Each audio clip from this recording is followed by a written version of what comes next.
Senator Cotton, please. Thank you both for your appearance today and your service to our nation. General Walters, I'm sure you deeply regret this will be your last appearance in front of this committee as the combatant commander in Europe. A couple weeks ago, Russia shot missiles that landed about 10 miles from Poland's border. You are the combatant commander for American forces in Europe. You are the Supreme Allied Commander for NATO forces. What direction or authorization have you received from the President or from the NATO Council about the immediate action you should take if a missile were to hit Polish territory?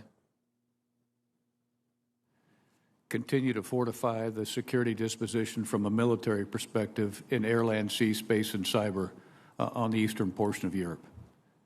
Are you authorized to immediately strike back at that aircraft that launched the missile or a missile battery that fired it? No, I am not. By the time you received that authorization, that aircraft and that missile battery probably would have moved and no longer be susceptible to immediate strike. Is that correct? That's correct. And again, this all applies to activity that occurs in Ukraine with respect to Russia, not on NATO territory. I'm disappointed to hear that you don't have that authorization, General. The President said while he was in Europe that we are training Ukrainian forces in Poland. Is that accurate? At this time, is that the time setting of the statement? That's what the President said. Jake Sullivan said we are not. I'm just trying to figure out if we are or are not.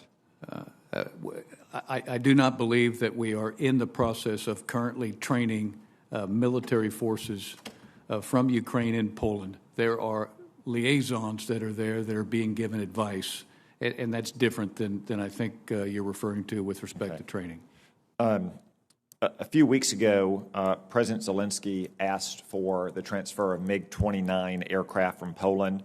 The Secretary of State said that we gave a green light to that. 2 days later, the Pentagon said it was untenable because they were afraid that it would be escalatory.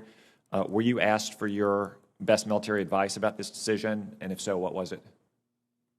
I was, and I provided that best military advice to the Secretary of Defense. And if Secretary Austin would like to share that with you, I know that he will.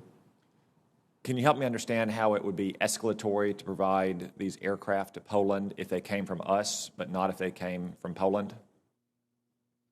I think that nations have to make the decision independently about whether or not they want to give aircraft to the Ukraine. And that is certainly the case with respect to Poland's choice. With respect to what we do, part of the decision from a United States perspective was metered through the return on investment for the capability of those platforms versus potential escalation. And when that balance was looked at, the decision was made not to advocate giving MiGs to Poland. I understand that some people think that these MiGs would not be that useful for Ukraine, and I don't believe there'll be a silver bullet, but President Zelensky and the Ukrainian Ministry of Defense has asked for them, and I think this should be a case where we respect their judgments, even if they just use them for spare parts for their aircraft. I think they've earned that right. And I don't think if you're a Russian pilot, you'd view old MiGs as any more escalatory than modern Stingers if you're the one being shot out of the sky. I suspect you wouldn't either, General. Are we still making distinctions between offensive and defensive weapons that we provide to Ukraine? Senator, I would expect that we're examining each and every one of the weapons and making sure that on a case-by-case basis, we're taking into account the escalatory potential that they present. I just think that Russia invaded Ukraine. Ukraine is defending its soil. By definition, every weapon it has is defensive. 2 weeks ago, the President announced the delivery of a package of arms to include Switchblade drones. 1 week ago, the Pentagon acknowledged that they had not yet been delivered. Have those drones been delivered yet to Ukraine? They have not yet landed in Ukraine. They're in the process. Do we know why that's taking so long? I do not at this time, Senator. One final question I have here. This is about your placemat on the disposition of U.S. forces. We have 40,000 troops in Germany.